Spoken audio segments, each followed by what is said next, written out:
force with which two lives come together. Sometimes for good, sometimes for evil.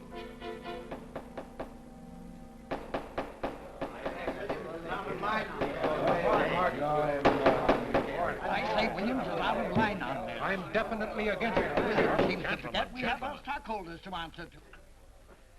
Phone Mrs. Williams, Della. Tell her to be ready in about an hour and I'll pick her up. Yes, Mr. You phone San Rafael and see if those papers are on the way over from the executive. Yes, well.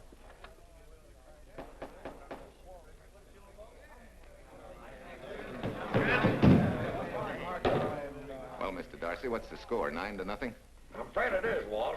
If you think you can persuade them to change their minds, go right ahead. Gentlemen, I never interfere in stock issues, dividends, or anything else in your department. I must run my department with no interference. Either I know why and when I need more factory space, or you need another boy. And that's all right with me, too. Because I can take these plants and pick my own spot in the motor production field. You won't have to worry so much about dividends. There won't be many. Hold on. I'm sure none of us want to lose Walt. Or our dividends. Why do you say we take another vote? Now, all in favor of buying the 3 new factories signify by saying aye. Aye. Aye. Aye? Aye. Aye. Aye. And unanimous vote. Congratulations, Walt. Congratulate the board. They're the winners. Williams, if these factories are so valuable that other companies would jump at the chance to get them, how do you know that you can buy them at the price you quoted us? How do I know? I bought them this morning. Good morning. Della, I was asked to rush this up for Mr. Williams. Get my wife, Della? Your maid said she'd gone to the dentist. I gave her the message. Oh, fine. Oh, this just came. Thank you. What about those papers? They're here. Burke's checking them now. Good.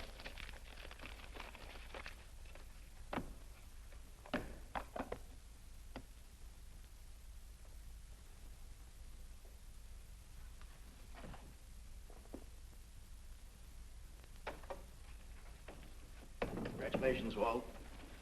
Take a look at Clause 4. Those provisions haven't been clarified yet. Oh, no? I wanted to leave for Tahoe right away. Get Judge Deering on the phone, will you? Never mind. I can get faster action if I run out to San Rafael myself and stick with them till they're right.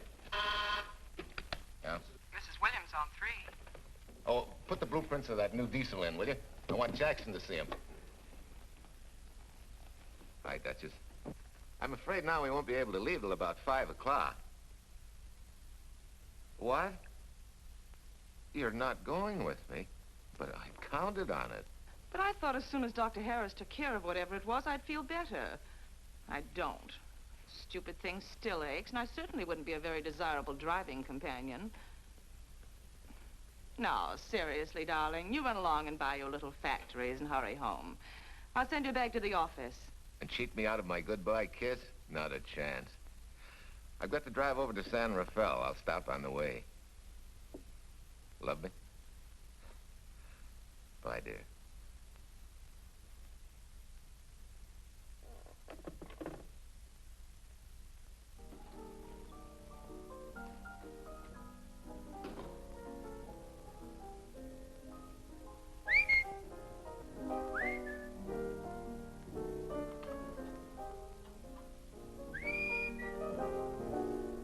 How do you expect me to whistle through a toothache?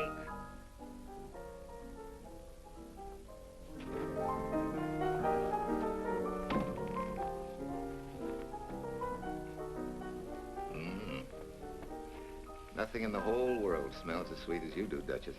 Certainly don't feel sweet. I was grouchy as an old bear. Well, old Doc Williams can give you something to fix that.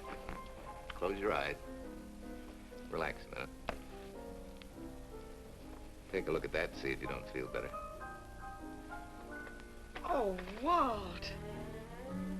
Oh, darling, it's beautiful.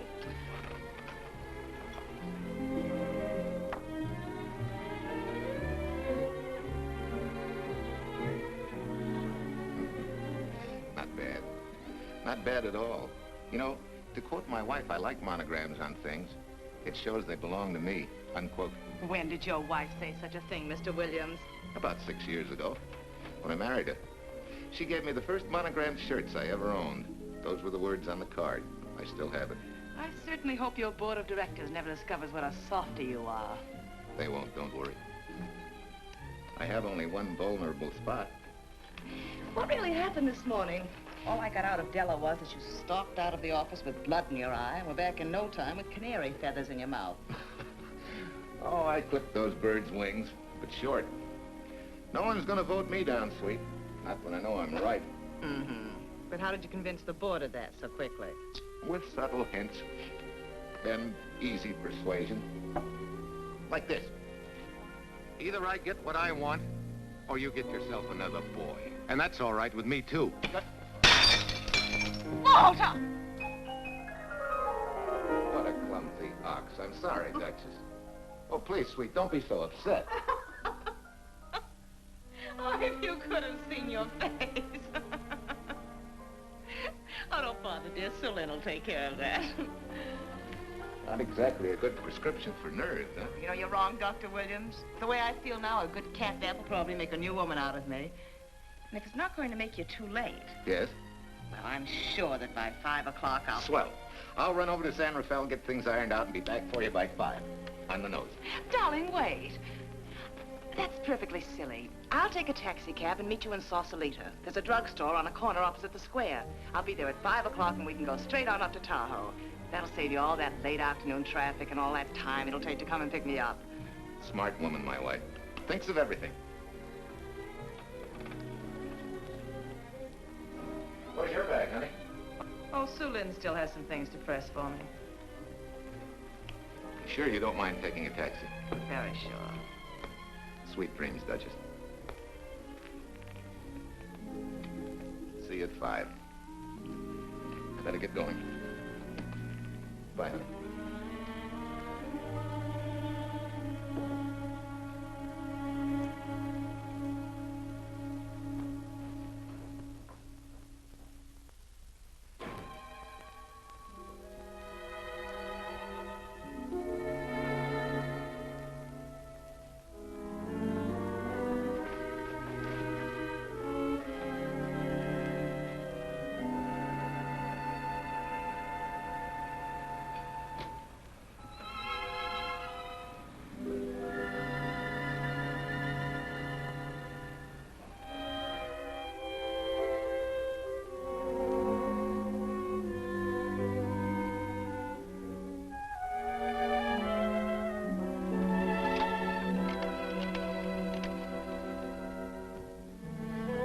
Long distance?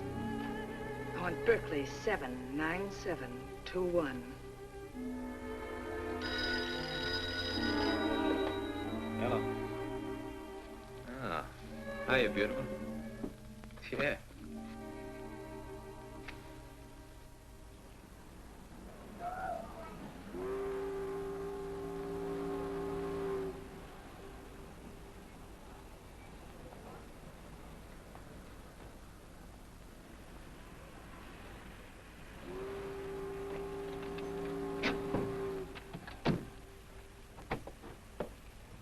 Here. Don't forget, turn this stuff over to a bellboy at the airport hotel in Oakland. Tell him to hold it for Jack Burns. Jack Burns, the airport hotel. That's right, I'll be checking in later. What do I owe you? $1.15 a here. All the stuff back to Oakland. Yeah, here. Buy yourself a new kit. Thanks.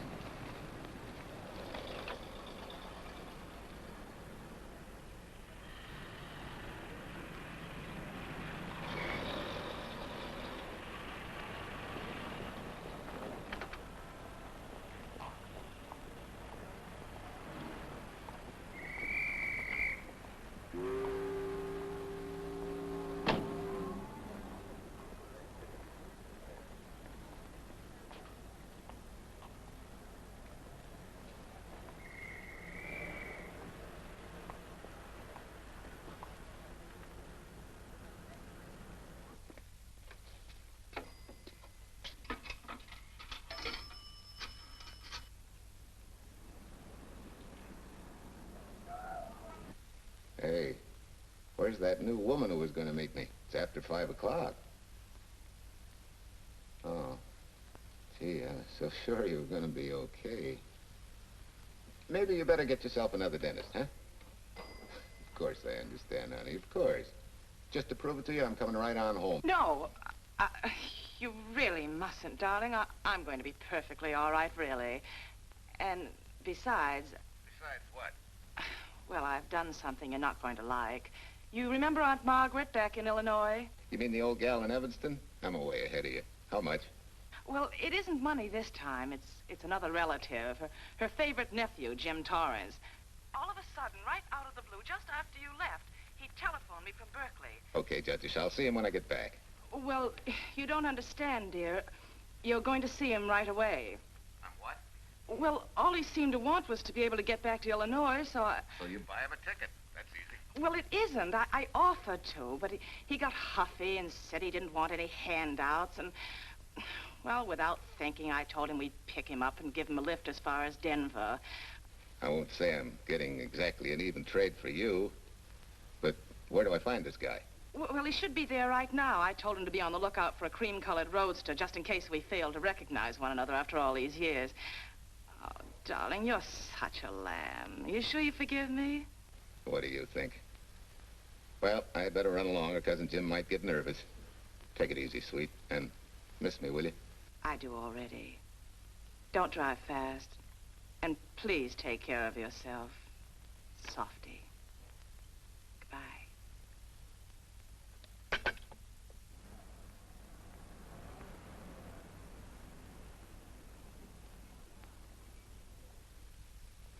Hello, Della? Yeah, Mrs. Williams wasn't able to go with me. Now, while I'm gone, you see that she gets her roses every morning. That's right. But this time, on all the cards, put love from Softy. Yeah, S-O-F-T-Y.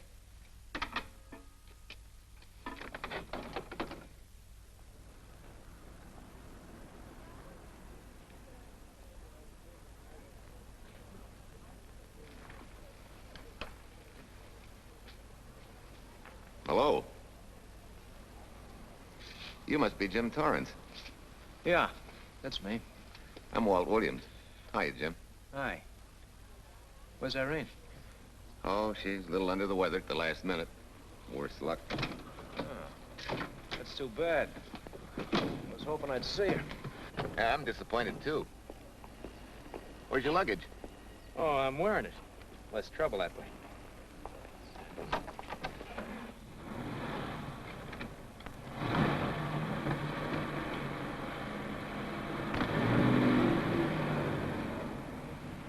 Irene tells me you're heading for Illinois. Yeah. Going been a little rough, huh? Haven't exactly been worried about my income tax. What's your line, Jim? Oh, guess I'm a better salesman than anything else. You know, I can give you a couple letters when you get back to Chicago. It might help you. It's fine. Little in with a top brass never hurts. What outfit were you with? Patton's Third Army. How was it? Rough. Except for the time in Italy. I kind of liked it there. Patton's outfit never got to Italy. Of course. But most civilians never know or care, and I figured you didn't either. Well, I fooled you that time.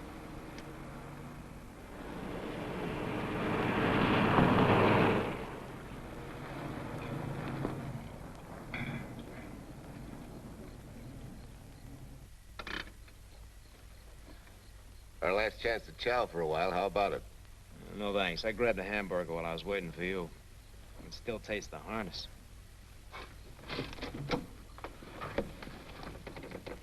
Sure you won't change your mind? No, I'm gonna grab a little shut-eye. Right.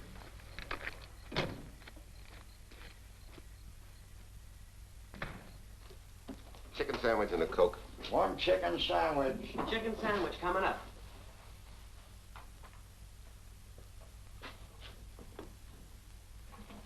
Give me change for $1, will you? Yes, sir.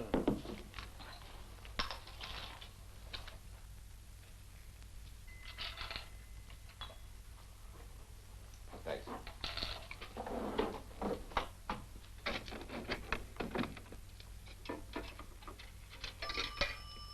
San Francisco.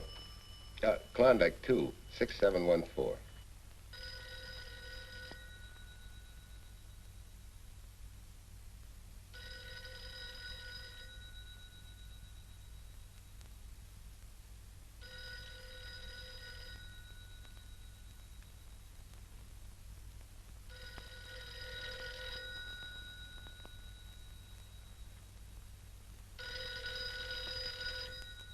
Klondike 26714 does not answer. Oh. Well, try Sutter 1, 2599, please. Bayview Apartments. Oh, yes, Mr. Williams. No, your maid isn't there tonight, sir. Well, she said Mrs. Williams was taking something to make her sleep and wasn't to be disturbed. But perhaps... No, don't disturb her. Just leave a message that I won't forget about a certain problem. Mm-hmm. I think I have it, sir.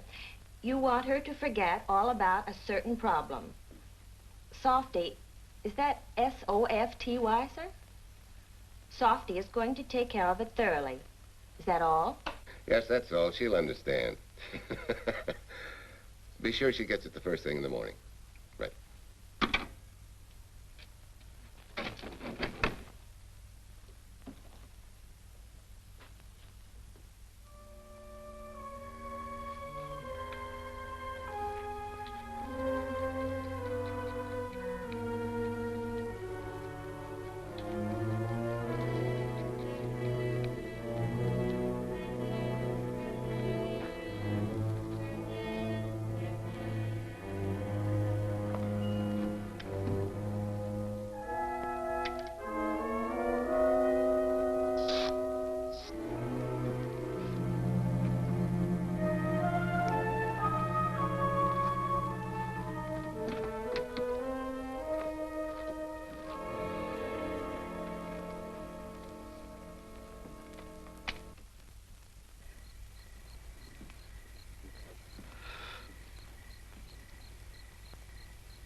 Oh, hi. Yeah. It's been so long since I've been behind the wheel of anything but a Caterpillar or a Jeep, I had to find out what a real buggy feels like. Why don't you drive for a while? Oh, swell. Nothing would suit me better.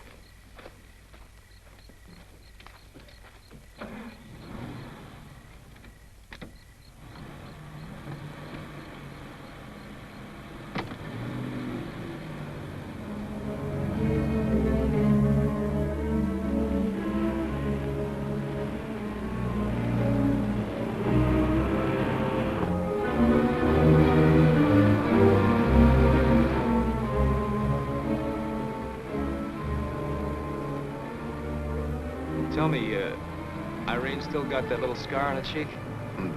That one she got from the fall? Yeah. You can hardly see it now, though. How'd you know about that? She just got it last summer. Thought you said you hadn't seen her for years. Oh, from Aunt Margaret, of course. How else? She always sends me the news in her letters.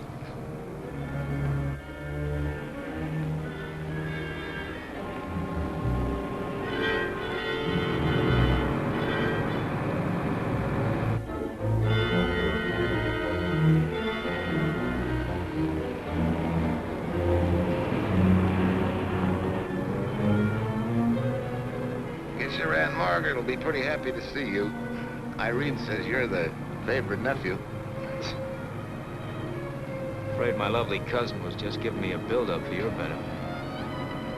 You don't know Irene. Maybe not.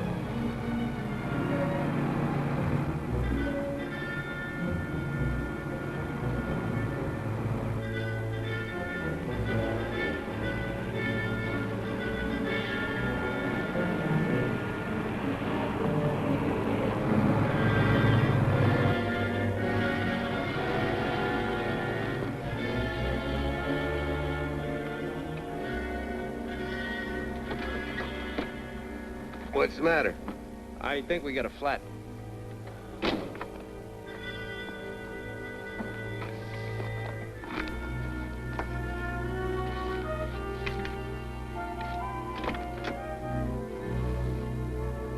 Yeah, flat as a flounder. Oh. Well, let's get to work. Hey, look out there, young fella. It's quite a drop.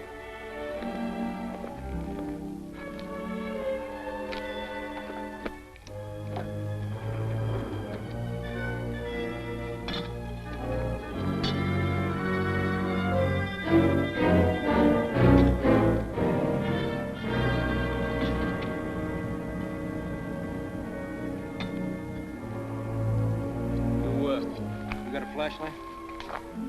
I think I have. Get the jack. I'll take a look.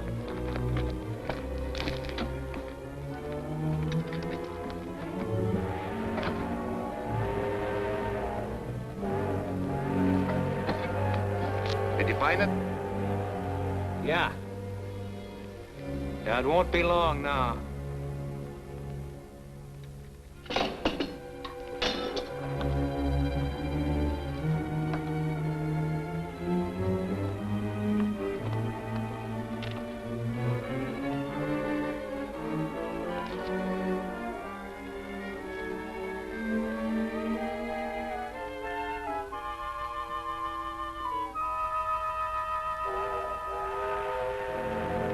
Come on, let's get going. Wait a minute. Did one of your cufflinks fall out? Huh? Oh, something dropped. I heard it fall right down there at your feet. Hmm. Well, he must have rolled under the car.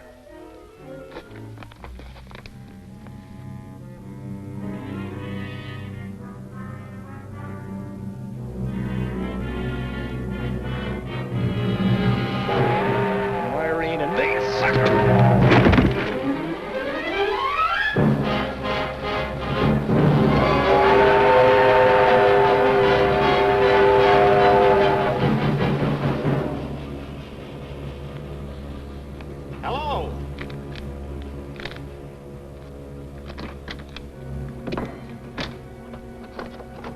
Need a hand? No.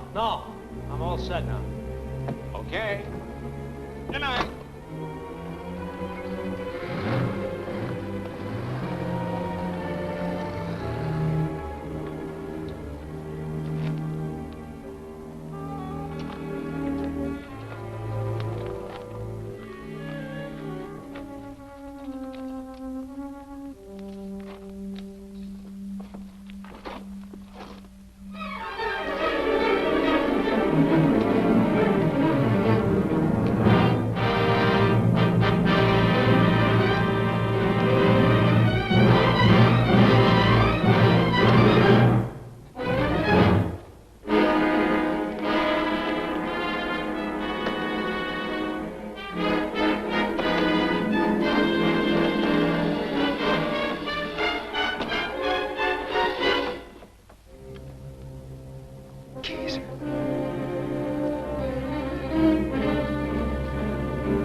Guy must be crazy.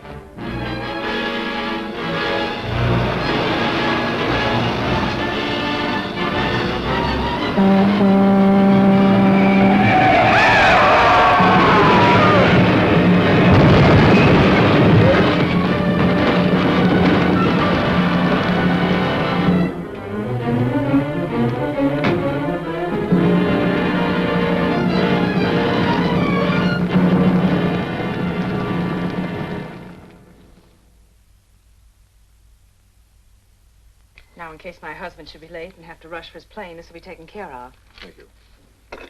Tell Mrs. Burns to 302.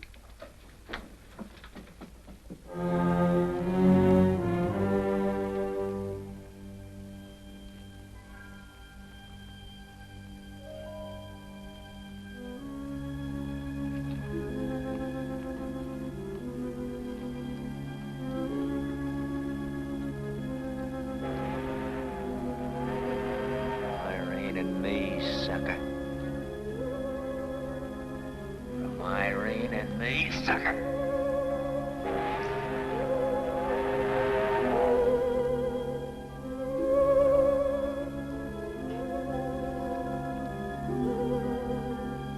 Take care of yourself. Softy. Softy.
Young lady, Excuse me.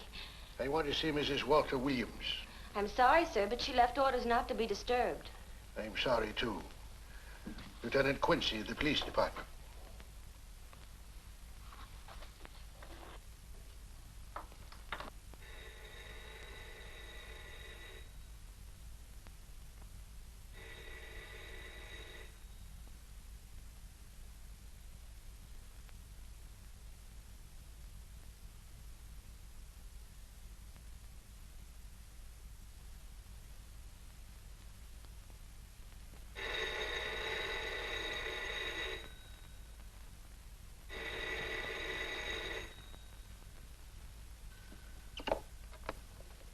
Hello? I thought I left orders not to be Oh, I see. Ask him to come up, please.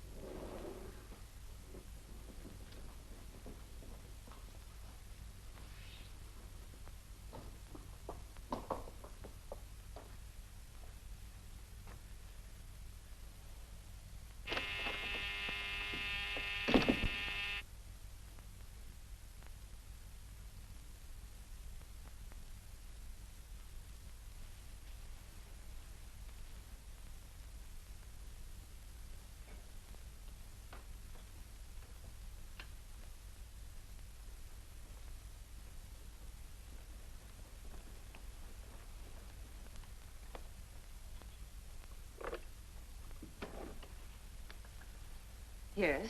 I'm Lieutenant Quincy with the police department. I'm sorry to disturb you at this hour, but may I come in? Of course.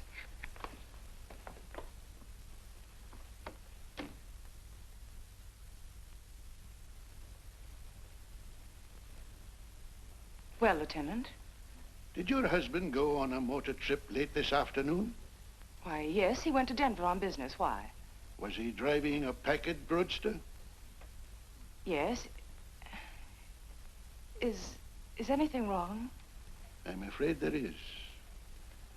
Won't you sit down? Has something happened to my husband? Yes, Mrs. Williams.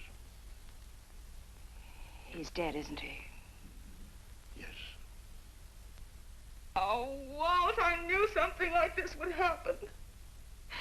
I begged him time and again not to pick up hitchhikers. But it wasn't a hitchhiker, Mrs. Williams. It was just an accident. He ran into a truck, a gasoline truck. You mean there was fire? He must have been driving pretty fast. I don't think he felt anything after the crash.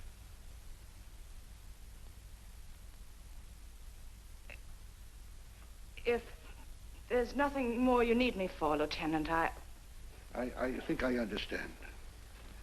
And may I say you've taken this with a great deal of courage. Good night, Mrs. Williams.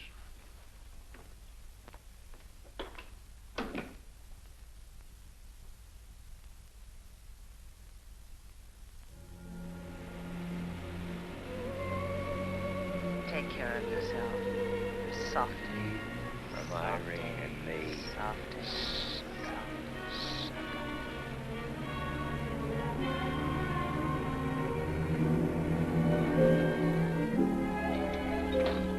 Ready? Yeah. That Williams must have been quite a guy. Yeah, he went to work for Universal Motors as a sheet metal worker. Mm-hmm. Less than 10 years, he's their top production man. Well, he sure went out in a blaze of glory. Yeah. Let's go.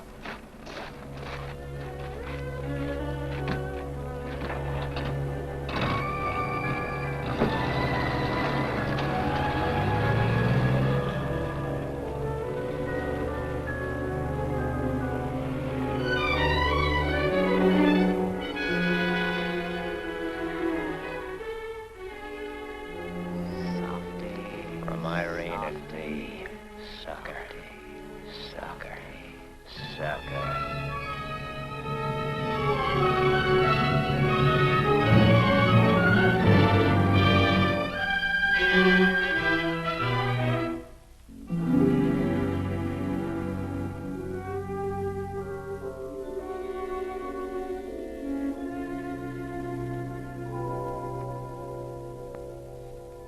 Well, could Mr. Burns have taken a later plane and still make connections for Mexico City? I see. Thank you. Yes? It is some telegrams for Tai. Just put them under the door, Sulin.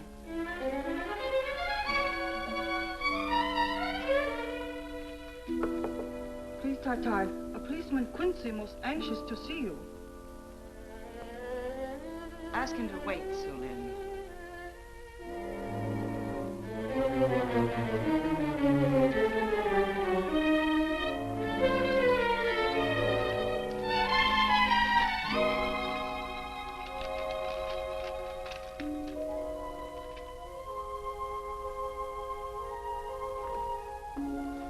Mrs. Williams will see you presently. Will wait, please?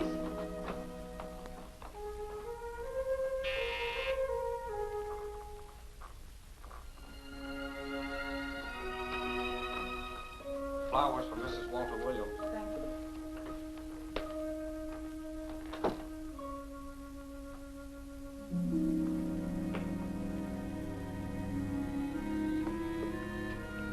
Roses like Mr. Williams always sending when he's away. You seem to have been very fond of Mr. Williams. Sulin is honored to have served him 5 years, and he... I'm sorry to keep you waiting, Lieutenant. I wouldn't be disturbing you again if it wasn't necessary. And I would be keeping you but a moment. You're being very considerate. Won't you sit down?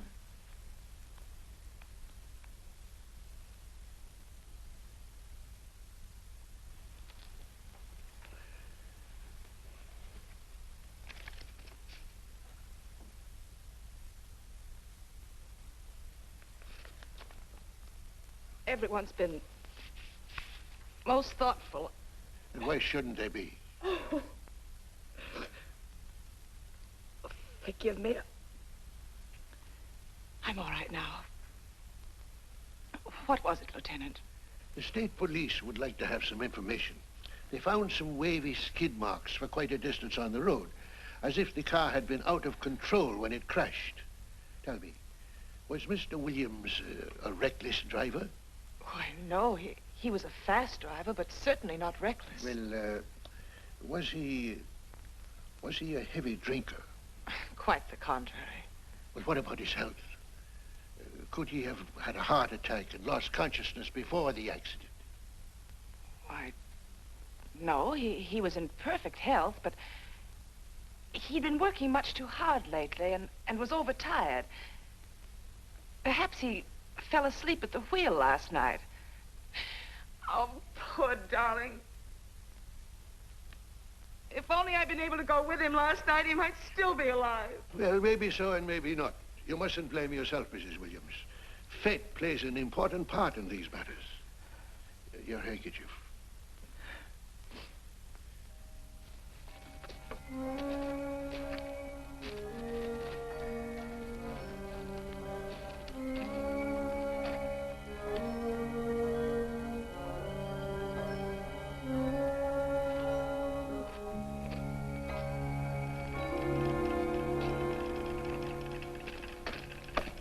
When's the next train to San Francisco? 10 a.m. tomorrow. You sure there isn't one sooner? No, I'm sorry.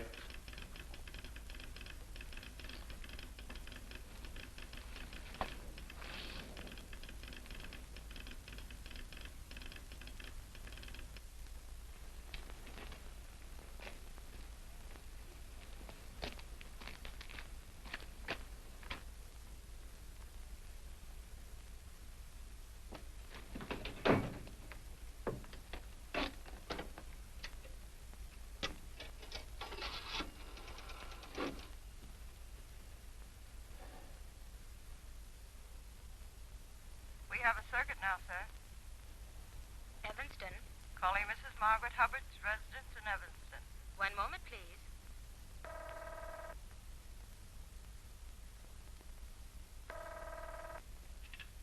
Hello? Mrs. Margaret Hubbard? Yes? Who's this? Long distance. I have a call from Mr. James Torrance. Who? Mr. James Torrance. He's her nephew, Jim Torrance. The call is for your nephew, Jim Torrance. I haven't any nephew, and I don't know any Jim Torrance. Sir, Mrs. Hubbard says she doesn't know what James...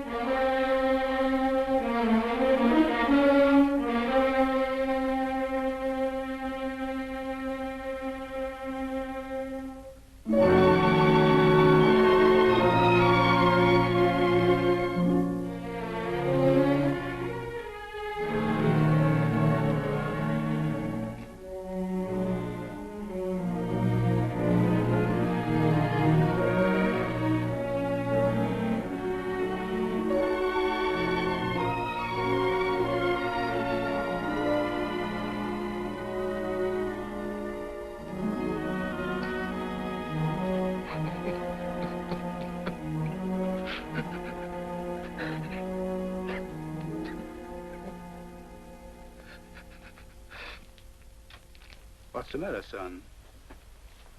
Looks like you need a doctor. Doctor? I can't leave the station, but old Doc Bender's just across the road there. Yeah. Doctor? Think you can make it?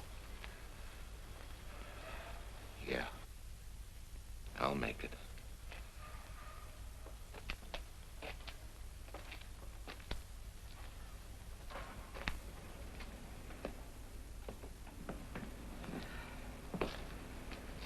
Now take it easy, man. There's some concussion there. You've got to watch your step for a while. Yeah.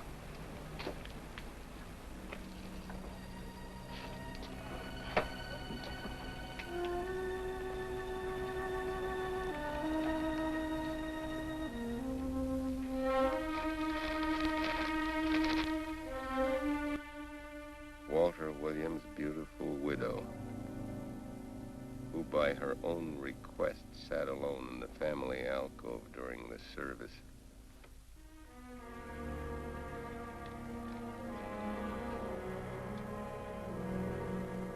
Smart.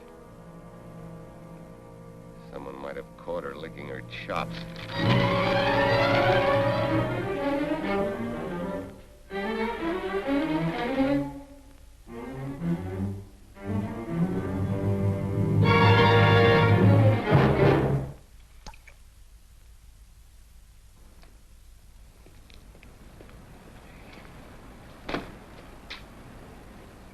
Hey, what's that? Walter Williams. Walter, what? Hey, ain't that the guy that... For the love of Mike, what's that briefcase doing here? He's dead. They did him a dirty trick if he ain't. Hey, now, wait a minute. Don't touch it. We better turn it over to the police.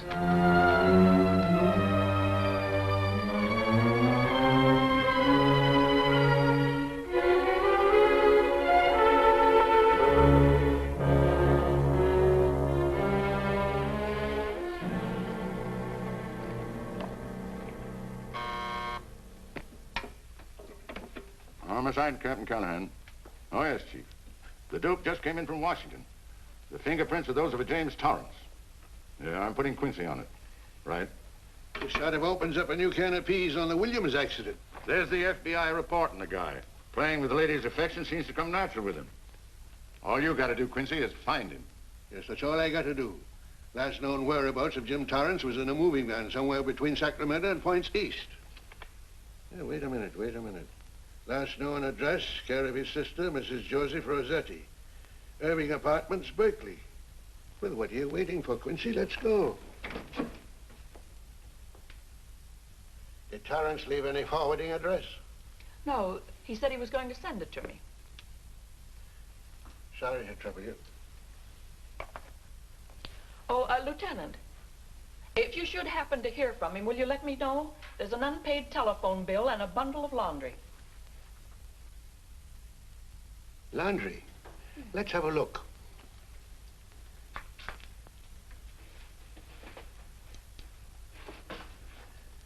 I may have to take this along with me. Not without a receipt, you don't. You mean you don't trust the police? In my business, you don't trust anybody. Mine, too.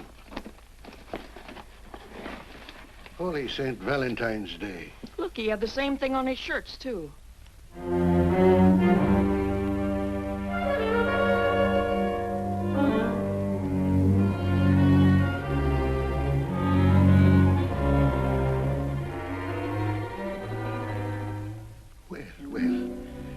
Romance in your late tenant's life. Did you ever see the lady? You know, I never did. But I always knew when she'd been here, the wonderful perfume. I'll lay you 10 to 1 she's a rich widow. Could be. Wait, I'll get you his telephone bill. Pretty fancy stuff for a hitchhiker. Yeah, but he's a pretty fancy hitchhiker. According to the shirt maker, a certain lady in the town had these made special. And they're just like her husband's. Only his initials were WW. Sort of smells, don't it, Cal? Now take a look at this little item that was also found in the laundry. I for Irene and W for... Well, it could be for Williams, too, couldn't it? Yeah. Homicide, Callahan speaking. Hello? Oh, hello, Fitz. Hello. What news? Oh? Any luck? Both days, huh? Swell. Have it typed up and sign it. This report of Fritz will be a nice little topper for this pile. His checkup shows calls from Torrance's phone to Williams's private number, and a flock of them going the other way, including one on the 7th and several on the 8th. The 8th, in case you've forgotten, is the date of Walt Williams' accidental death. Well, that ought to be enough to get an indictment out of the grand jury. Go pick her up. I'd like to play a long shot first. It might give us 2 for 1. Well, take 'em one at a time. A bird in the hand is not going to lead us to its mate. I'd like to give the lady a little more rope. Well, Thanks. I thought you'd agree.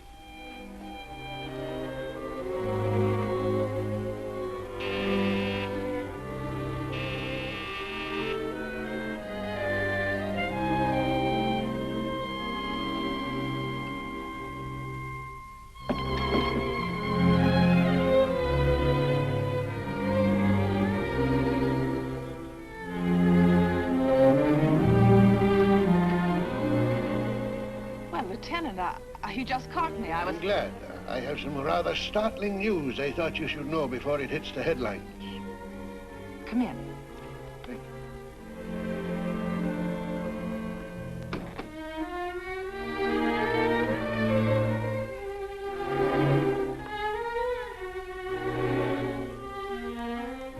Sit down, won't you, Lieutenant? Thank you. I'm very anxious to hear about this news. It seems that your first hunch, remember, that a hitchhiker was responsible for your husband's death? Well, Mrs. Williams, you may have been right. Why, I don't understand. Your husband's briefcase turned up in Kansas City yesterday in a moving van that had stopped at the scene of the accident that night. Apparently, the murderer made his getaway in it. That explains the wavy skid marks that made us suspect your husband was ill or unconscious at the time of the crash. Yes, I suppose it does. And by now, the man is probably out of the country and never will be found. Don't you worry, Mrs. Williams. There were fingerprints on that briefcase. And as soon as we get the FBI report from Washington, his identity will be known and his description sent out on police broadcast. Oh, we'll find him all right. But just now we're keeping things quiet so the murderer will feel safe until we are ready to close in on him. Yes, I can see the wisdom of that. Yes, I thought you would understand and cooperate. As soon as we know his name, it is possible that you might recognize it as someone with a motive. There's that possibility. You know I'll do everything I can to help. I'm sure of it. Now I'll run along. You'll hear from me. I'll let myself out. Don't bother. And don't worry. Good day.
$1.35.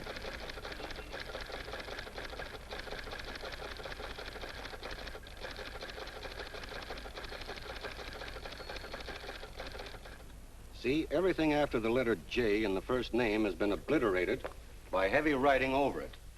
The only impress letters legible are those between words or before them, like RNS at the end of this name here, and the Hotel Santa here before the word Evanston. Well, Tom, don't you think it's about time you retired? Why, there isn't even evidence there of Mrs. Williams' intent to communicate with Torrance. And who do you think she beat a path to the telegraph office to wire to? The League of Decency? I'll tell you what I think, that you should have brought her in when I first told you to. By the time we get her now, she'll have figured out a way to tip Torrance off. He'd be that much tougher to find. Not unless she's tipped him off from your office. Ernie's got her on ice waiting for you.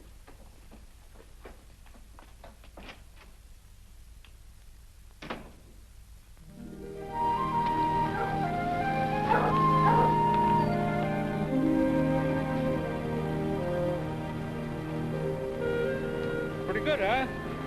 Fastest growing little town in Idaho.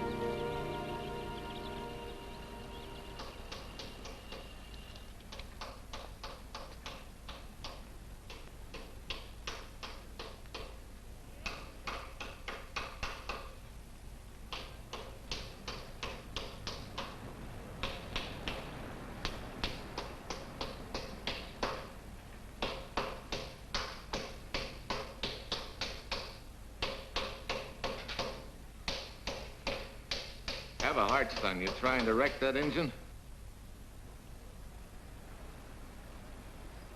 Oh. Sure. It's a hobby of mine. The way you're going at it, you can't miss.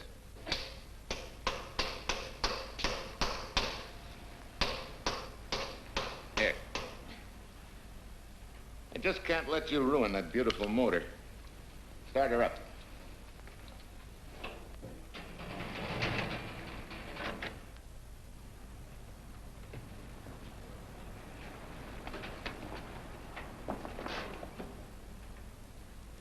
Okay, start her up.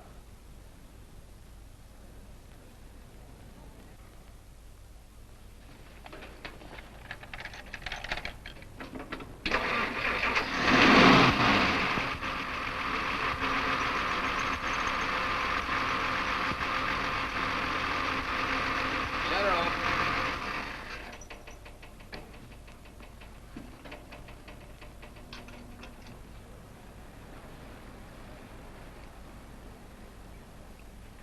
You're certainly not a mechanic by trade. Hands like that. Maybe it's a hobby of mine.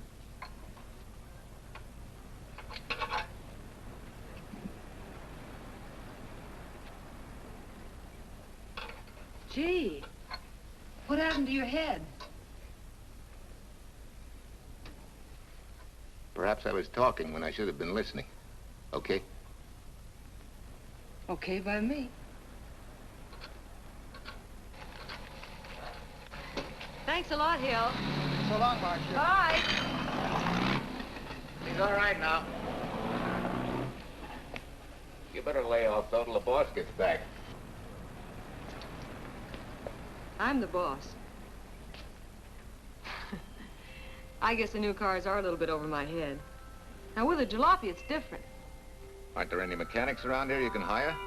No, they all went over to the new factory in Mansville. I guess they got better wages. Tough break. Yeah. How much do I owe you? Oh, forget it. Well, I'll be shoving along. Well, at least have a cook in the house. You might as well. Marcia, can I use your phone a minute, please? Sure, help yourself, Uncle Ben. Never rains but what it pours. 650, please. Flat tire this morning. Now the danged engine stalled on me. Nice and cold. Wilson's garage? No, I did not give you the wrong number. Fine thing using my phone to cheat me out of repair bills. Aren't you ashamed? You gave me the wrong number. 650, please. You're a nice girl, Marcia Peters, and your ma's a fine woman. And I'll always buy my gas and oil here. But you ain't never gonna tinker with my car again. Busy? Busy. Always busy. Yeah. Wait a minute. We're not so busy. Would you like to do another good deed and give Uncle Ben a hand? Why not? Where is your car, mister? Maybe I can help you. Why, are you a good mechanic? Very good. And very reasonable. Well, just what you need, girl. Better hire him. It's an idea, Uncle Ben. Come on. Thanks for the Coke. Sure.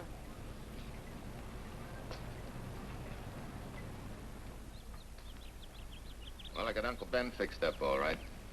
Nothing but a sticky carburetor valve. Bye. I hope he paid you.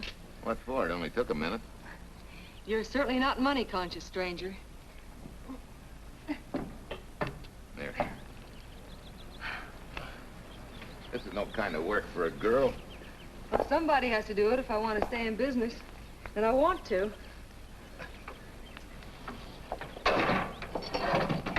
Must be some business that you're better suited for. Didn't you lease this place to somebody? Sure. I did while my husband was overseas. But when he was killed in Okinawa, well, we'd made a lot of plans for the future here. And I had a hunch he'd like it if I took over and tried to make a go of it. Takes more than a hunch to do that. I got along famously. Business has been fine until lately when the help got short. Could be again. I had a good mechanic. Yeah. You sure need one, all right. Well, for Pete's sake, say yes or no. Do you want the job or don't you?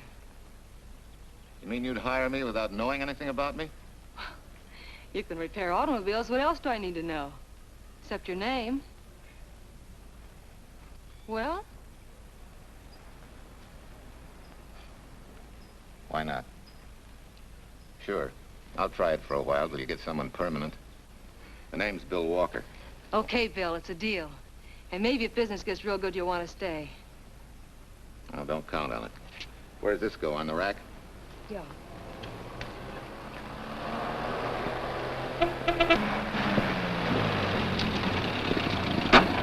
Marcia! Marcia! It happened! It's a boy, 8.5 pounds. Pair of shoulders like a prize fighter. Well, congratulations, Papa. How's Jane? Ah, perfect. Everything's perfect. Gotta get down to the store and tell the gang. Almost forgot. Oh, gee, thanks, Ed. I'm sorry, I won't have enough for the gang. Yippee!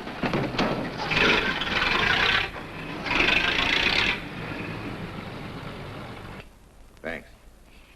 Say, we haven't settled the matter of wages yet. Maybe I can't pay you regular salary. Suppose we leave that open till you find out how much I'm worth to the business. Doesn't seem to be any business right now. Might be a good time for me to get rid of this beard and find a place to board. We live right next door. I'll go ask Mom. She'll know of a place. Sort of a peaceful house. I noticed it this morning. Oh, gosh, I forgot. She's down helping Mrs. Wellesley with her canning. Mom finds homes for everything from stray cats... To stray mechanics? Well, you're not a stray anymore. I'll go phone. Pearl, 674, please. Hello, Miss Wessler. May I speak to Mother? Hi, Mom. I've got some good news for you. I hired a man for the station. Yeah. No. Nobody we know. He's from out of town. Needs to place a board. You got a good one up your sleeve? Okay. Says she has to meet you first to come home for supper. Huh? And you like apple or cherry pie? Cherry. Cherry it is, Mom. See you later. Oh, now I gotta get rid of this. Hey, where's the nearest barber shop? The one and only, just up 2 blocks. Tell Judd you're working for me. When you get back, we'll close up and go home. Thanks.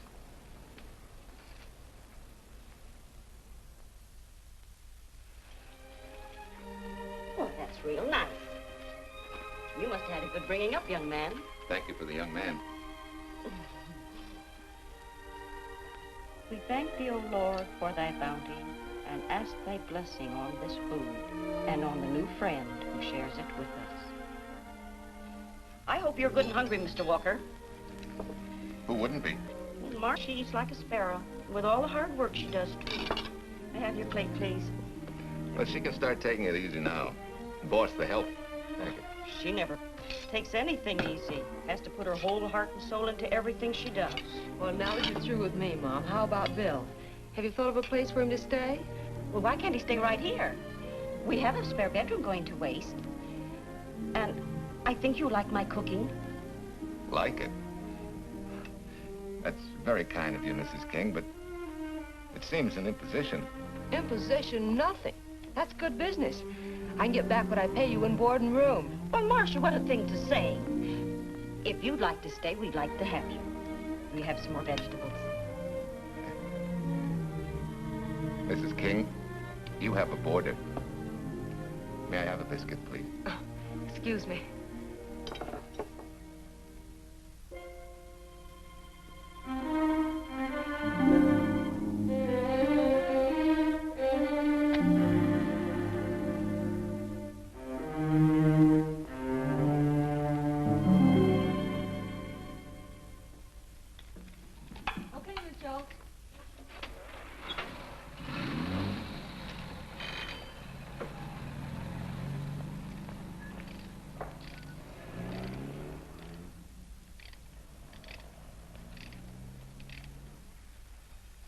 It's wonderful the way tools seem to come alive in your hands.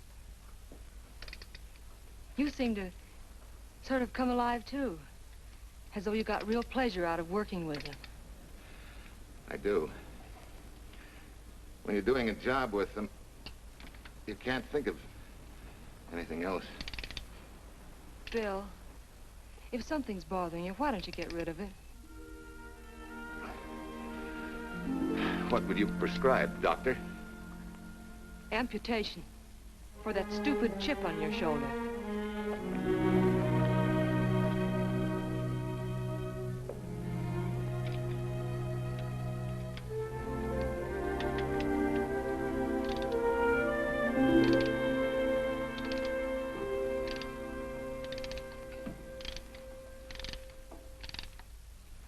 What you need is a ring job.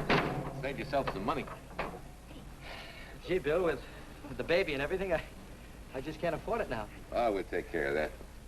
Hey, boss. How's Ed's credit? Good enough for a ring job? Well, sure, if I can hold Junior as collateral. Oh, not a chance, fella. Never mind her. I'll do it on my own time. Oh, thanks, Bill. Maybe we'll see you tonight, huh?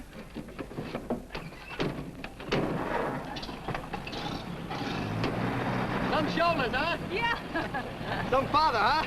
Bye, Marcia. Bye, Marcia. Bye.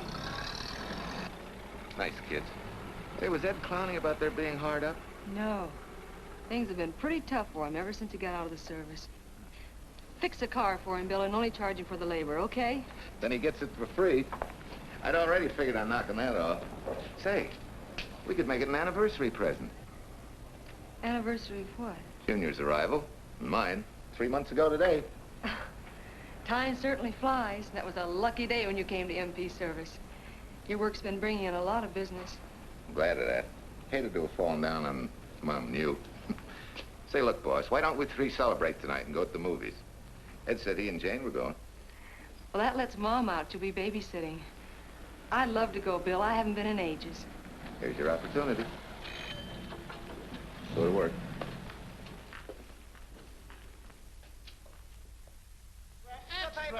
Irene Williams, held for murder. Read all Extra. Irene. This is Sheila Graham with the latest news of the shocking Williams murder case. While beautiful Irene Williams is held for trial, charged with conspiring to kill her late husband, the police are searching for James Torrance, believed to be the lover of Mrs. Williams and her partner in the horrible murder of Walter Williams.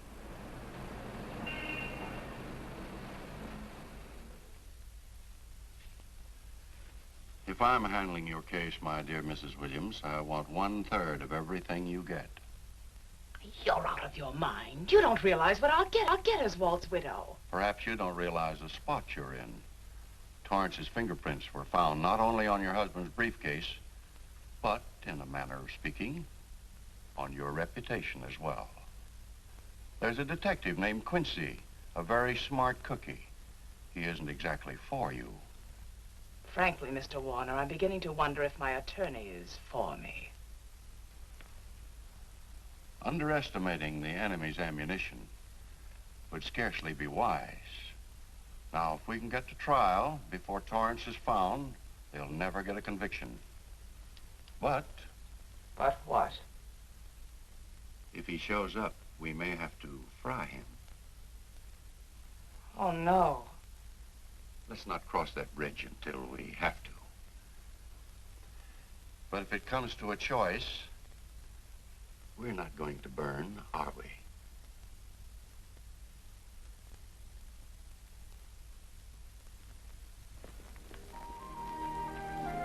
Aren't you the chatterbox this afternoon? What about this afternoon? Oh, I'm sorry, boss. I guess it was wool gathering. You're only supposed to do that in the spring. Is there anything you don't know? Yes. What's San Francisco got that we haven't? Better newspapers, for one thing. Anyway, California's supposed to be the land of opportunity. I thought that by now you liked it here. I do. Very much. It's a good town. Nice people. Swell boss. Thanks. We like you, too. No fooling, Bill. You'd be surprised how many people ask questions about you. What kind of questions? Oh, where you came from, do you have any family, and do you like it here, and are you going to stay?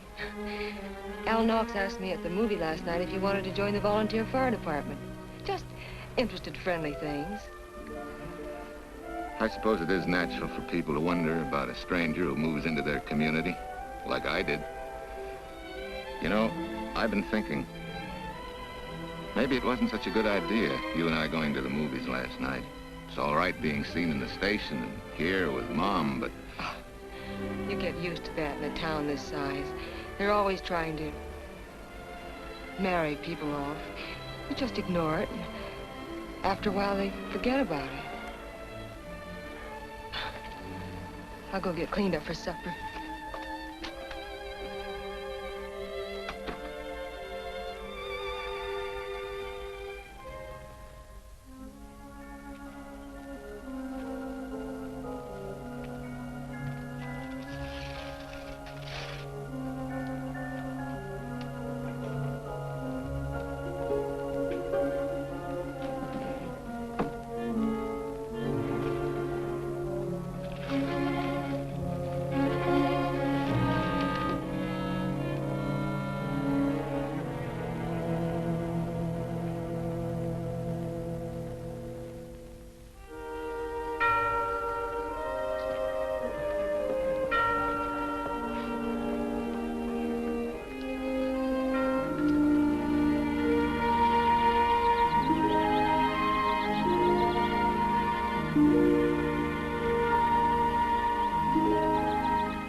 Tell you how many years this Sunday takes me back.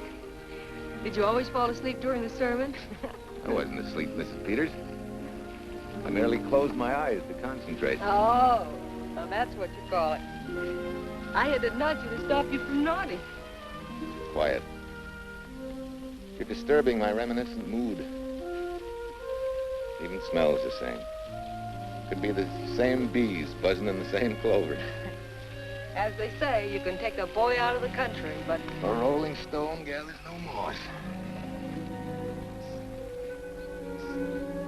It has to stop rolling sometime, doesn't it, Bill? Sometime, maybe. We grow a very becoming shade of moss here in Larkspur. Don't you think?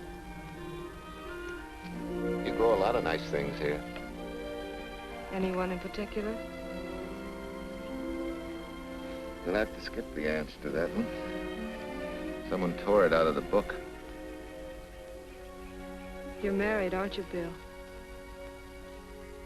Yep. That's right. You must have loved her very much to have been hurt so deeply. To be so afraid of someone, even yourself. Maybe it's better that way. then no one gets hurt. Bitterness and hatred hurt everyone. Can't you see, Bill? They're like a wall that shuts out all the sunshine from a garden and lets everything wither. Make room in your heart for something else, can't you? I guess this is my day for sermons. Sorry. As Mom would say, you never get rich minding the other fellow's business. Hey, that's a flyer. I'll be seeing you.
Anybody home? In here, Bill. Mrs. Wesley sent a couple of jars of peaches. Said you helped her can them. Oh, thank you. When I delivered the doc's car, he insisted that I have a bite with him. Where's the boss? Took a book back to the library for me. Huh? What a day. Hey, what's the idea? Are you darning my socks? Well, I thought a drawer full of holy ones isn't doing you much good. I found it when I put fresh papers in your bureau yesterday. You have a heap of things that need mending, haven't you, son? Does Marcia know? Do you think I'd tell her? This is your problem, Bill. Because I found out about it doesn't give me the right to tell anyone else, not even Marcia. When you trust folks, you trust them, and you give them a chance to work out things the way that seems right to them. How can one little woman be so big? Don't forget, it's a lot easier to be tolerant and understanding at 50 than it is at 25. Yeah, Mom. I'm going next door for a while. Grandma Thompson's ill.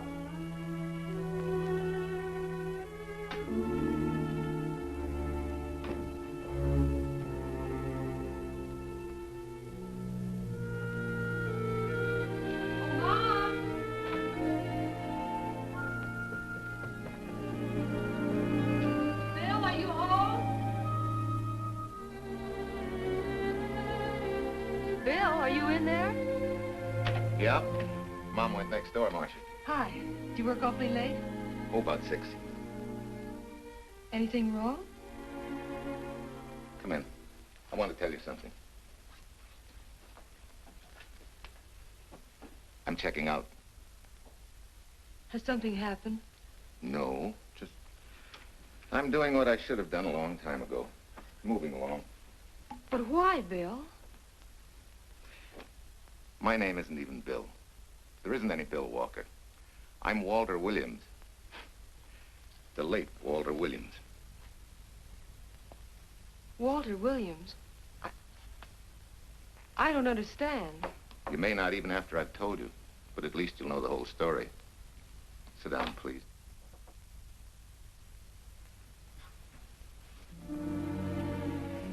Finally, Larkspur. And you. From there on, you know. I'm glad you're going back to make things right. Going back?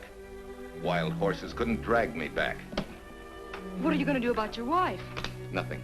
You're going to let her go to trial for murder? Oh, no, Bill. Why not? She tried to kill me, she and her cousin. But they didn't. Who says they didn't? Let them try and prove it. No matter what your wife did, she can't be tried for something that didn't happen.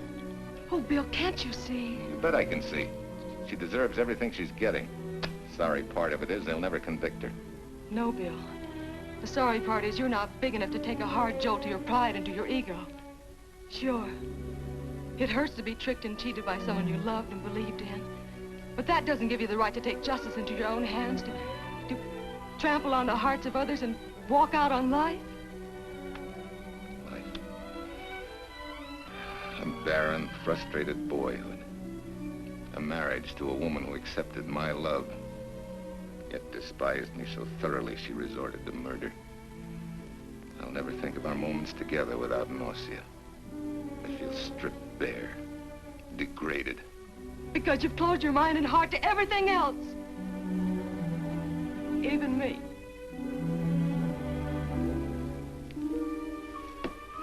Oh, Bill, please.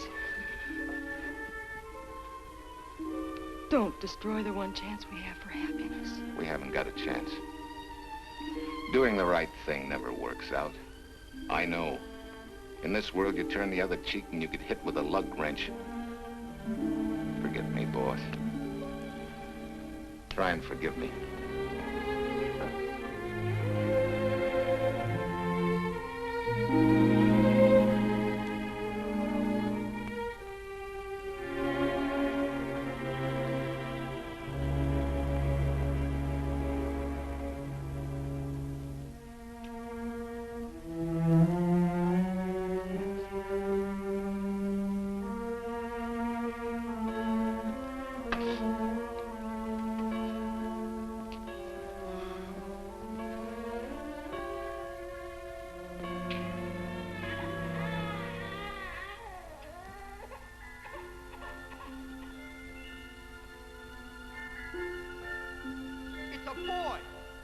Shoulders like a prize fighter.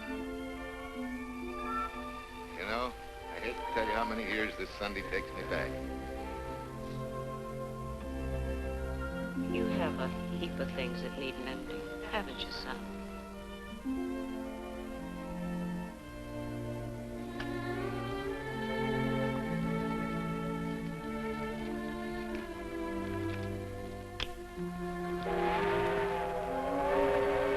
Take care of yourself. Softly. Marguerite and me. Softly. You're not big enough to take a hard jolt to your pride and to your ego. Sure. It hurts to be tricked and cheated by someone you loved and believed in. But that doesn't give you the right to take justice into your own hands. Trample on the hearts of others and walk out on life. Oh, Bill, please. Don't destroy the one chance we have for happiness.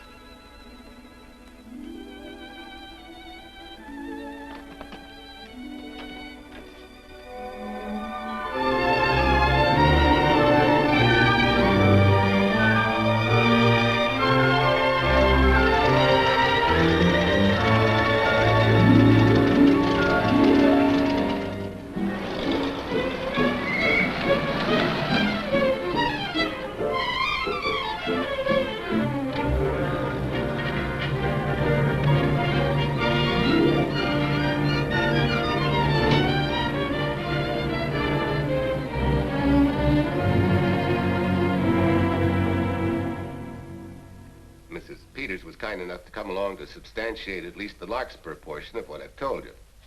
Very thoughtful of you, Mrs. Peters. Mr. Williams, when you read in the newspaper that the hitchhiker who attacked you had been, well, a close friend of your wife's for some time, it must have been a great shock to you. I didn't come here to discuss my emotional reactions, Lieutenant. If you need me for anything further, Captain, my office will know where to reach me. Let's go, Mark. Just a minute, Mr. Williams. We'll need your signed statement for the grand jury when we ask for your wife's release. It won't take long to be typed. Yeah? All right.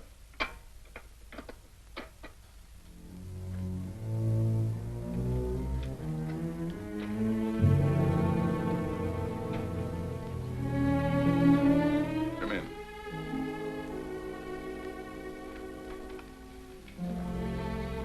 Sit down. Mrs. Williams, We have news for you. Really? I can scarcely wait.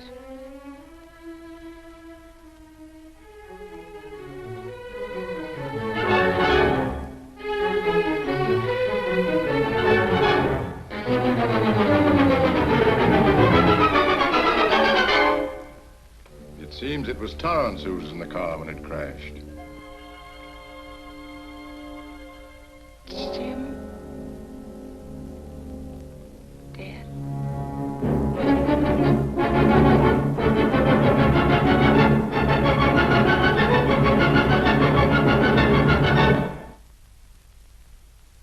You did it.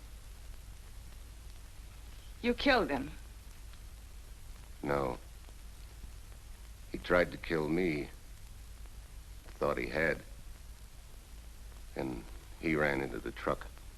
It was an accident. An accident? You wait all these months to tell this story. You let me rot in this filthy jail. Wait a minute. You let everybody believe you're dead. Pretty convenient, wasn't it? A dead man can't be tried for murder. Mr. Williams, perhaps your wife would understand better if you would explain to her about the amnesia. Amnesia? Oh, don't tell me you believe he had amnesia. Where's he been all this time, just wandering around in a daze? Tells us he's been in Larkspur, a little town in Idaho, working as a mechanic in a service station, run by Mrs. Peters here.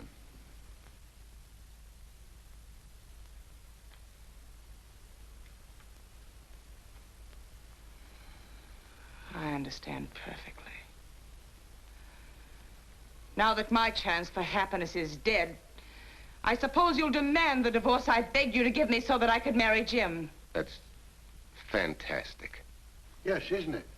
After you telling us that the man you picked up was a perfect stranger. Well, that's not true. The time and place for meeting Jim had all been arranged. I must advise you, there's a law that a wife can't testify against her husband. There's a law against murder, too, but that didn't stop him, and nothing's going to stop me until I'm through.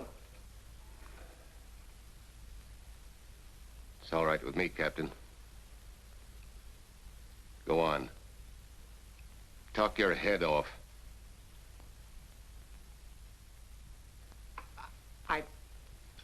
I was to have gone with him to Denver.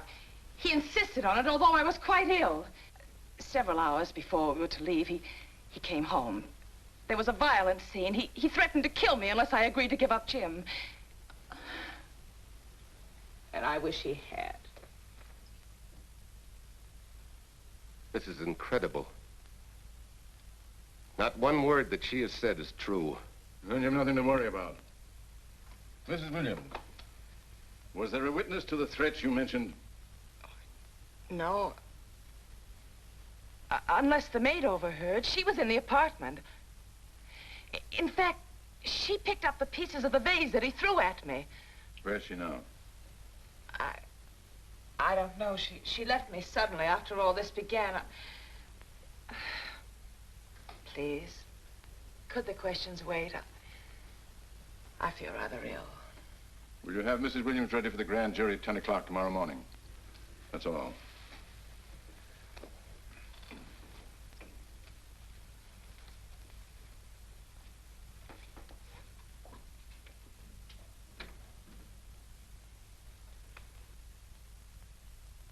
We're going to hold you too, Williams. On what charge? Suspicion of murder. But he's not guilty of any of these things. Then it should be easy for him to prove it. Take it down and book him. That fiction of Mrs. Williams must have been very convincing. No, we just couldn't buy that yarn you tried to sell us. Let's go.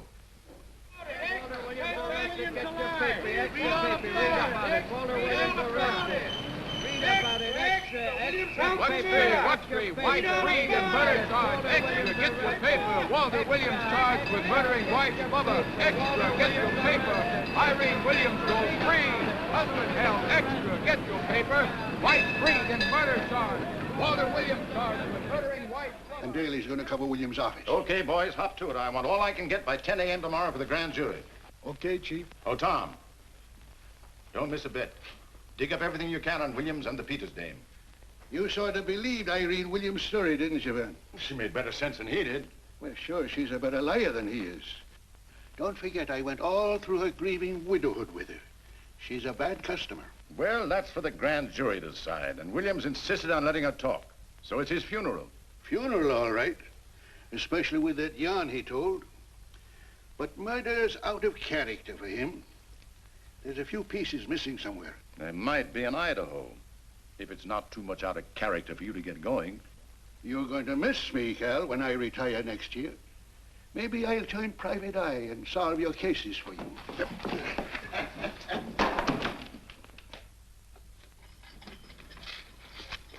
Hi, Williams. Mr. Williams? Thanks.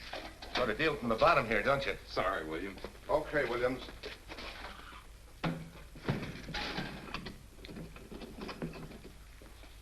Well, not very good news, judging from your faces. Well, Walt, the grand jury returned indictment against you. Mrs. Williams was released. I see. Now, don't you worry, Walt. We'll have you back at work where you're needed, and in short order. Come on, Eldridge. There's a visitor waiting far more attractive than we old fogies. We're just leaving, Mrs. Peters, but remember, don't hesitate to call on me for anything. Thank you so much.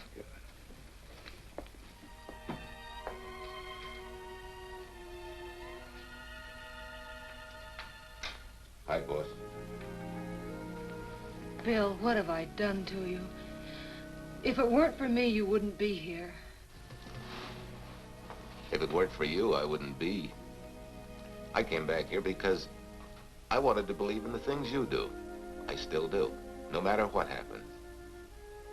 Will you do something for me? Go back home, where I know you'll be taken care of. Not a chance. You'll have to think up a better reason than that to get rid of me. I'm a big girl now. I've just been to Larkspur, Williams, where I found these newspaper clippings. Of course, some of them are 3 months old, but you seem to treasure them, so I brought them along. So? I don't think they exactly substantiate your claim of amnesia. As if you were interested in substantiating any claim of mine. Now, let's get one thing straight. Most people, when they get in a jam, think the police are only interested in the prosecution. Our job is to get the facts, the truth. And the truth never hurt anyone but the fellow that lied. Unless he was a beautiful woman. Oh, quit kidding yourself, Williams. You made the boner. I had no more to do with Torrance's death than you did. And out of the whole population of Northern California, you just happened to pick up a hitchhiker who happened to be your wife's boyfriend. Ah, have a heart, Williams. I suppose you'll tell the truth when you take the stand, but you better have some mighty conclusive proof if you expect the jury to believe it. Wait, Lieutenant. Bill, we all know you're not guilty, but we're going to need help to prove it, and need it badly. Lieutenant Quincy can't take sides, but if we're right, he has to be on ours. And I have a hunch he wants to be. Why don't you tell him the whole story? All of it. Please. I'd like to. Quincy, very much.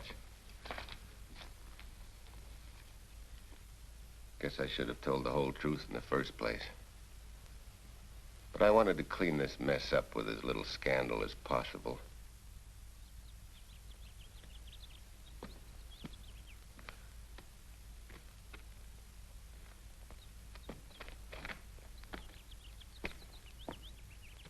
Well? No sign of the lug wrench or anything. My dear Mrs. Peters, will you please stop trying to be a detective? How many times do you think the police have combed this spot for any kind of evidence? Now, be a nice girl. Take Mr. Williams' advice. Go back to Larkspur. What time is it? It's only 4 o'clock. We still have time to go back to town and go on our hunt for Sue Lynn. Now, look here, young woman. You've had me on the run since early morn. But, Lieutenant, the maid seems to be our only hope now. We've got to keep looking till we find her, that's all. That's all? Wait. She was naturalized, wasn't she? Suffering chopsticks. Quincy, you dumb flatfoot. This Sue, what's her name, was Chinese born. If her port of entry was San Francisco, there'd still be a file on her, photo and all. Let's go. Back to town. Immigration.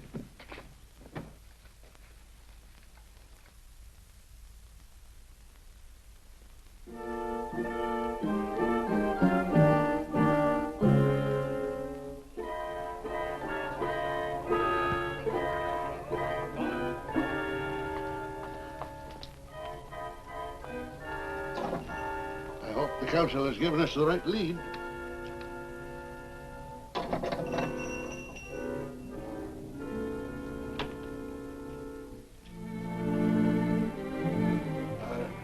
You are Singh? Understand? You savvy English? Also French, Italian, and Hebrew. May one ask what is desired? We're looking for Su Ling Chung. The Chinese consul said you were her uncle and might tell us what she is. This daughter of my brother, has she offended the honorable police? Oh, no. They just wanted to ask her some questions about Mr. Williams, the man she used to work for. Ah Singh's heart is heavy that he cannot lead you to her. But things that are not known cannot be told. Well, if you hear anything of her, report it to headquarters.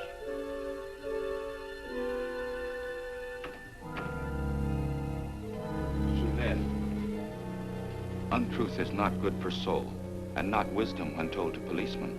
Better for the soul to be kind than to be wise. Sulin must keep silence to help in this matter.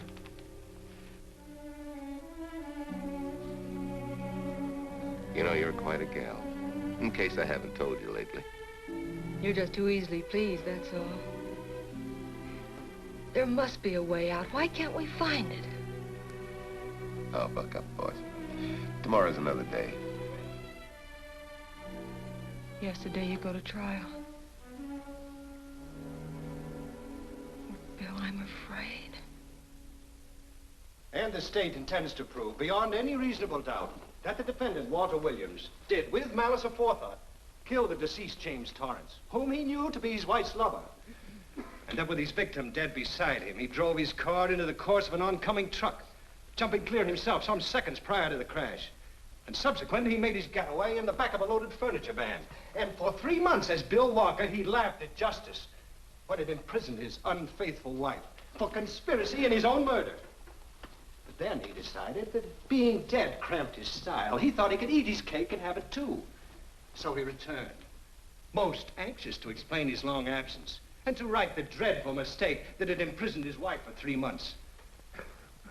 Ladies and gentlemen, it was a cold-blooded, premeditated murder and must be punished to the fullest extent of the law.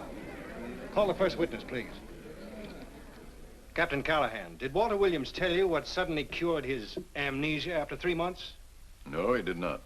But he did tell you the man that struck the blow which caused the amnesia was a total stranger, a hitchhiker he had picked up. Yes? And that he knew nothing of this man's identity or relationship with his wife until he suddenly recovered from his amnesia and heard or read the details. That's what he said. That's all. Thank you, Captain. Your witness, Counselor. No questions. No. I saw no signs of amnesia, but definite concussion. He was a bit evasive in answering questions, but not vague or unsure. In your opinion, Doctor, could this head injury have been caused by a fall? Yes. If the head had struck on some object, such as a stone or a metal pipe. That's all, thank you. Your witness. Dr. Bender, are you familiar with a tool known as a lug wrench for changing automobile wheels? I'm afraid I am, sir. I've had a regular epidemic of flat tires lately. Well, then, in your opinion, could this head injury which you treated have been caused by a blow from a lug wrench? Yes. It could have been caused by that, too. Thank you, Doctor. The ones with the earliest dates, you will notice, are heavily creased, as though they'd been carried in a wallet or a coat pocket. Thank you. Lieutenant Quincy, will you kindly tell the court where you found these newspaper clippings? In the bedroom occupied by Mr. Williams in Mrs. Peters' home in Larkspur, Idaho. Is this your handwriting, Miss Revere? Yes, sir. And that's the message, at least our record carbon of it. Would you read it to the court, please? June 9th, 8:32 p.m. Message for Mrs. Walter Williams, Penthouse D. Mr. Williams called, said he wants you to forget all about a certain problem, that Softy is going to take care of it thoroughly. Was there any other conversation? Well, I just asked if that was all, and he said yes, she'll understand, and sort of laughed as if it were a joke and hung up. Some joke killing the wife's boyfriend. That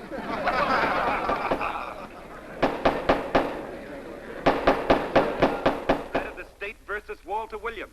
All the rounds so far have gone to the prosecution, and it was a grim-faced Williams who was returned to his cell this afternoon. What the score will be after he takes the stand is anybody's guess, but he's going to need some lucky punches to get a decision. And though Torrance struck with intent to kill, after telling you this is from Irene and me, sucker, you still telephoned Illinois to find out if there was a Cousin Jim. You are hard to convince, aren't you, Mr. Williams?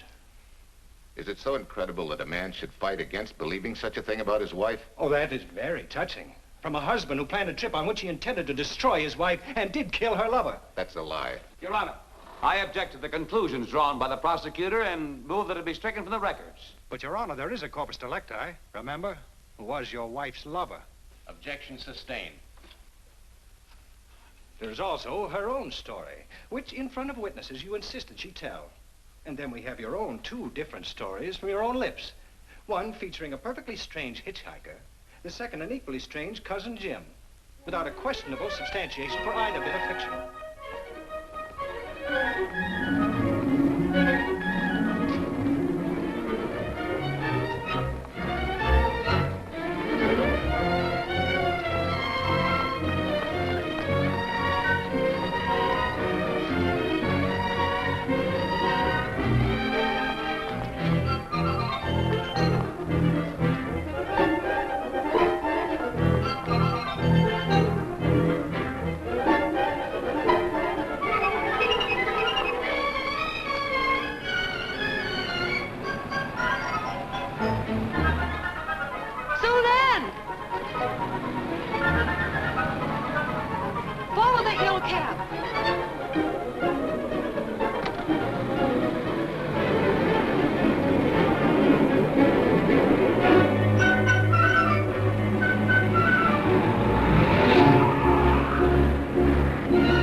Remember me, don't you? I was here with Lieutenant Quincy from the police department.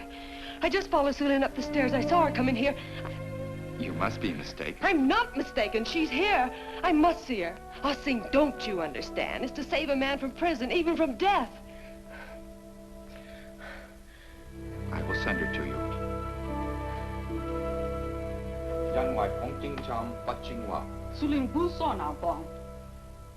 Oh, Sulin, we've been looking for you all these weeks.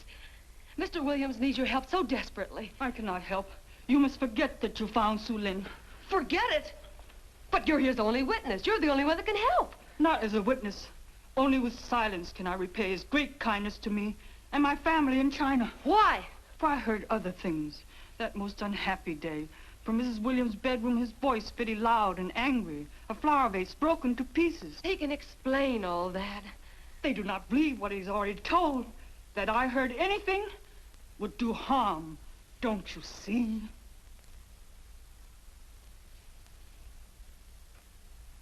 Yes. Much sorrow comes from women who know not honor and truth. And Mrs. Williams, she's not true, even to that Torrance man. What made you say that?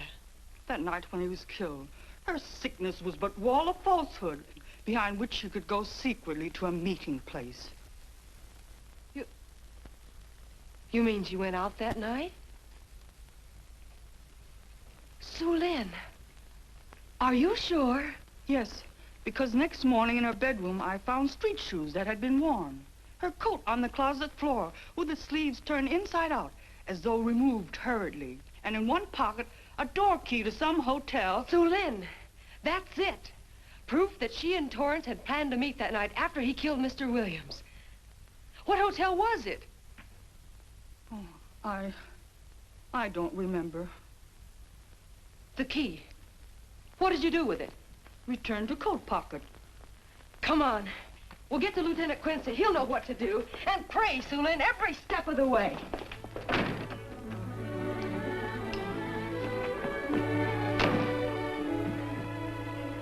Now hold everything.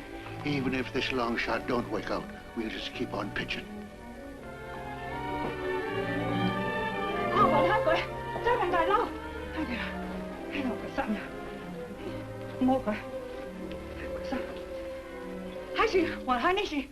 Here it is, yes.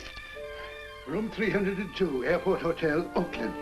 Maybe we got our miracle. A special little Chinese one. It is to hope that Sue Lynn was of small help to Mr. Williams. Oh, Sue Lynn. Come on, copper. Next stop, Oakland. A certain little lady's hotel rendezvous. I was on night duty then, all right, but I sure don't remember a looker like this. Quite a dish, eh? A little too highly seasoned for my digestion, thanks. Lieutenant, just found a couple of cars for room 302 on June 9th. George Baxter, checked out at noon. Mr. and Mrs. J. Burns. Room not slept in. J. Burns. Burns. Look, Quincy. The handwriting on the card is identical to that on the photograph. And here's a little boy, the same thing. The cover-up telegram to Aunt Margaret. Now look at the impressions. J here, and here RNS. J. Burns. That's the name she started a telegram to. Room not slept in. Say, I got that dame pegged now, Lieutenant. She said they'd be out of the room by midnight as her husband was catching a plane.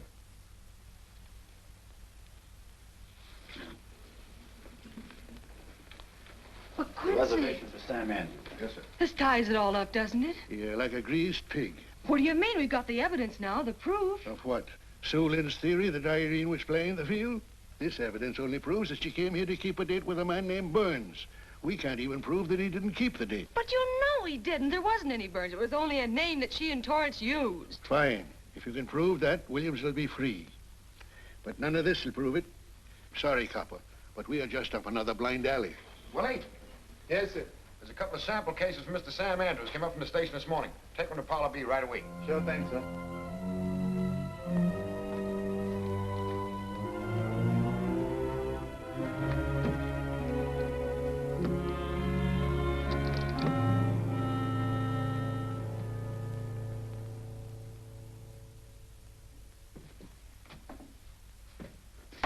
Be seated.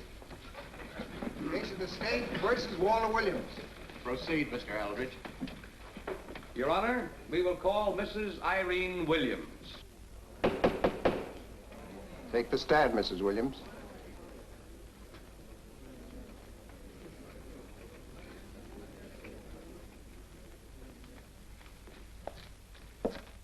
Raise your right hand. You solemnly swear the testimony you're about to give in this cause to be the truth, the whole truth, and nothing but the truth, so help you God? I do. Hey, what cooks? The defense calling her? Mr. Eldridge, what's the purpose in calling this witness? Merely for purpose of identifying handwriting. Now, Mrs. Williams, this photograph of you, Was stolen from my apartment. so, according to the inscription, to Walt, my adoring and adored husband, Irene, this belongs to Mr. Williams. This is your handwriting, isn't it? Of course. I'm touched that he should have wanted it so badly. And this telegram, addressed to Mrs. Margaret Hubbard, is that also your handwriting? It is.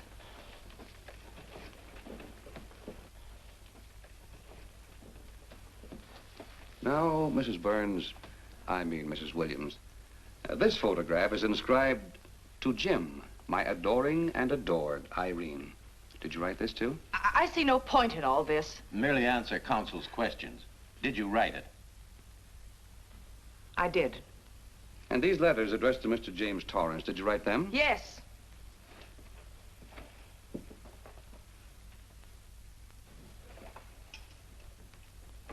And this monogrammed garment, A gift from you to Mr. Torrance? Why must I be tortured again by all this? I never made any secret of my love for Jim Torrance. That's why he's dead. Your love for Jim Torrance. Yet on the very night he was killed, you had a rendezvous with a man named Burns, didn't you? I don't know what you're talking about. I don't know any man named Burns. I was at home that night, very ill. Oh, yes, the sleeping pills. Well, you must walk in your sleep then, for you spent at least part of that night at the Airport Hotel in Oakland, where you registered for Mr. and Mrs. J. Burns. Don't waste the court's time trying to deny it. This is the registration card that you signed at 9:20 p.m. And there's the room clerk who assigned you to room 302. And this, Mrs. Williams, is the key to room 302, which you very carelessly left in the pocket of a coat which was found in your closet yesterday. All right, I was there. Now you're satisfied. Not quite. This J. Burns, Mrs. Williams, was his first name Jack? Yes. Have you been in contact with him lately? No. How long since you've seen or heard from this Jack Burns? Well, I don't know. I don't remember. You bet she doesn't remember, because there isn't any Jack Burns, and there never was. That was an alias for Jim Torrance. And it was Torrance who was to have met you that night, after your charming little plot to kill your husband had been duly executed. It's not true. It's not true. I have bad news for you, Mrs. Williams. I can prove it's true. These pajamas, these letters, this picture, all of which you identified for the court, were found in this suitcase, which is full of the clothes and personal belongings of Mr. James Torrance. And the suitcase was found in the baggage room of the Airport Hotel, where it's been held since June 9th. And it says on this tag, in large print, hold for Jack Burns. That is all, Mrs. Williams. Just a moment, Mrs. Williams. Your Honor, in view of the evidence presented, we now ask for a dismissal of the state's case against Walter Williams. And we intend to charge Irene Williams with conspiracy to commit murder against her husband, Walter Williams. Oh, no.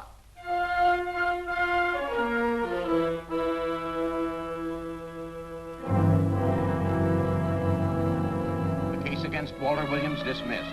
Court adjourned until 2 o'clock. Well, that's that, Walt. Congratulations, Mr. Williams. I haven't the words for it, Quincy, but we could never have made it without you. Ah, sure you could. You know, son, right always wins if you give it a little push, especially when you get a copper like this one to do the pushing. Well, I'll be seeing you. You know, it'll seem kind of strange being able to eat and sleep without someone getting in your hair all the time. Oh, fine, Walt. We're looking forward to having your hand on the wheel again. The Denver plants are waiting for you to open them. You think you can make it in the morning? How about it, Counselor? You bet you can. Oh, good. Well, I'll be running along. Well, you think you like Denver? It's okay by me, boss. Yes, impact. The force with which two lives can come together. Sometimes for evil, sometimes for good.